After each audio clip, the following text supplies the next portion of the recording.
What if the foundation of our world was as unstable as shifting sand? This isn't just a metaphor. It's the reality we face when our society is built on fiat money, a foundation rooted in deception.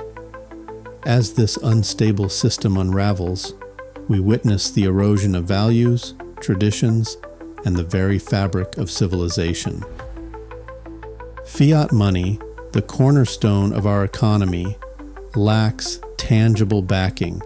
It's created from debt, not value. This system, founded on deception, gradually erodes your purchasing power. As inflation silently steals wealth, Christians and people of faith are unknowingly complicit in a system that forces them to place their trust in a construct that goes against their spiritual beliefs.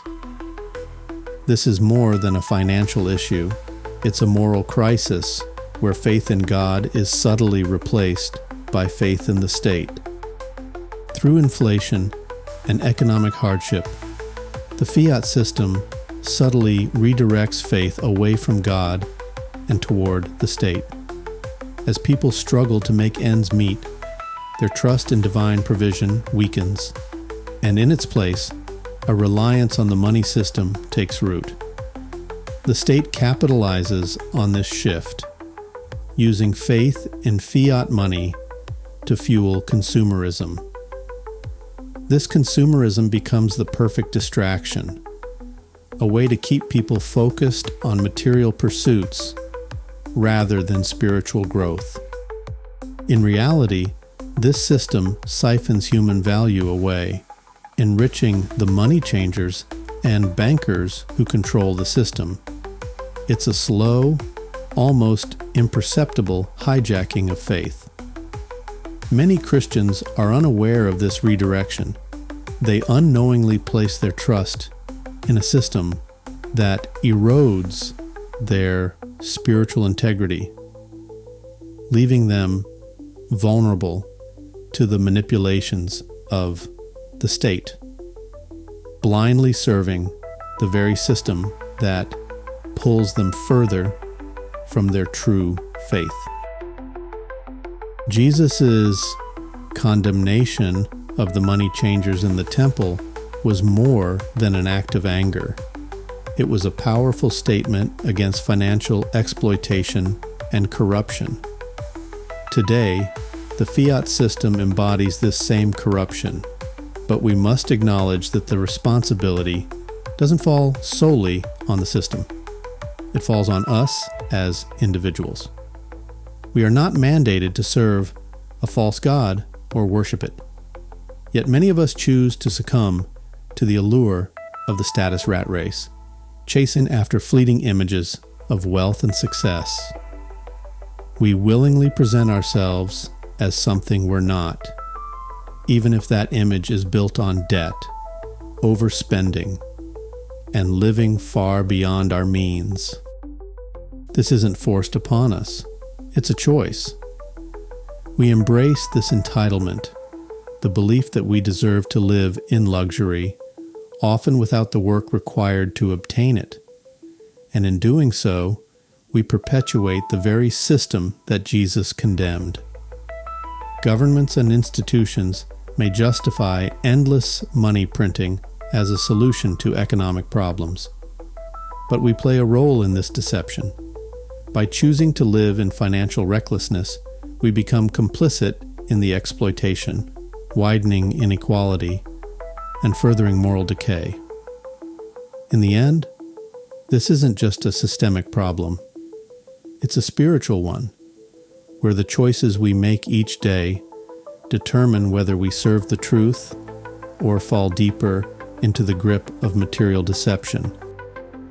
In a world governed by natural law, labor precedes consumption. You work, you produce value, and only then do you enjoy the fruits of your effort. This is the natural order, a foundation as old as human civilization. But in the fiat world, this natural order is turned on its head. Unbacked money is created out of thin air, loaned into existence, allowing people to consume before any real labor is done. This inversion of labor and value creates an illusion, a temporary escape from reality, where gratification is instant, but the consequences are delayed. When we spend beyond our means, using debt as a tool to consume today at the expense of tomorrow, we are worshiping a graven image of false wealth. This image, built on the fragile foundation of fiat money, lures us into a cycle of short-term pleasure, but it comes at a devastating cost. This debt-fueled consumerism chains individuals to a system that thrives on their submission, keeping them constantly chasing more, but never truly satisfied. The more we consume without labor, the deeper we fall into this trap, mistaking this false promise of wealth for true value. True value, in its purest form, comes from the work we do, the value we create, and the lives we touch. But the fiat system deceives us into thinking we can bypass that process. In reality, we are only delaying the inevitable, becoming slaves to the very system that promised us freedom. We live in an age where the worship of false idols has become the norm, often without us realizing it. First, there's state worship. Governments, funded by fiat money, direct their citizens' loyalty not to higher principles, but to the state itself. Through senseless wars, we're told to support causes that we don't fully understand, financed by endless printing of money.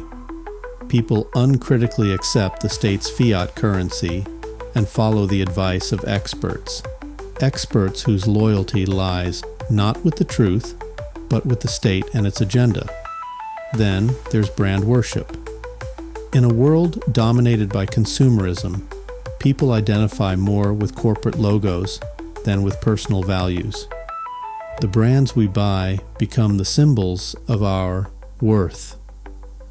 The more we consume, the more we are seduced into believing that our outward appearance is more important than our inner substance. But perhaps most alarming of all is celebrity worship. Celebrities sell their souls to the fiat overlords in exchange for success. They promote the system because their wealth and status depend on it. These icons are artificially manufactured, presented as the pinnacle of talent, beauty, and wisdom. But behind the carefully crafted image lies a different truth.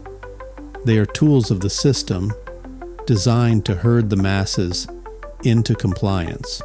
Through these idols, the fiat system captures the hearts and minds of society, making us willing participants in a structure designed to keep us enslaved.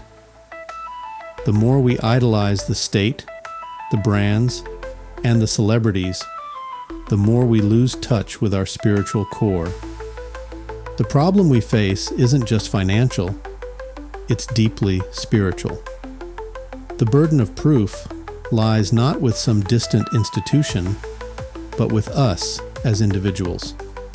Each of us has, in some way, bowed down to a false god, a graven image of ourselves, projected through the status we chase and the material wealth we pursue. Before we can analyze the rejection or sterilization of our spirituality, we must first acknowledge the truth. We, individually, choose to bow down to idols. These idols are the brands we worship, the consumerist dreams we chase, and the images of success we so desperately want to project. We have allowed the pursuit of material goods and the status they confer to define us. This reckless pursuit has sterilized our spirituality, leaving us disconnected from what truly matters. But once we acknowledge this, we have the power to change it. It's time to reject the idols that demand our attention and resources, and to build our lives on a foundation of truth, justice, and real value. This is not just a financial decision, it's a moral and spiritual awakening, a call to reclaim our sovereignty and live in accordance with our deepest values, not the superficial desires imposed upon us. Now is the time to build our foundation on the rock of truth, not the shifting sand of deception. Embracing Bitcoin is a stand for a more just and honest world. Together, we can create a future where our financial system aligns with our spiritual values, promoting truth, justice, and freedom. If you found this video insightful, don't forget to like, share, and subscribe. And remember, in a world full of deception, seek the truth.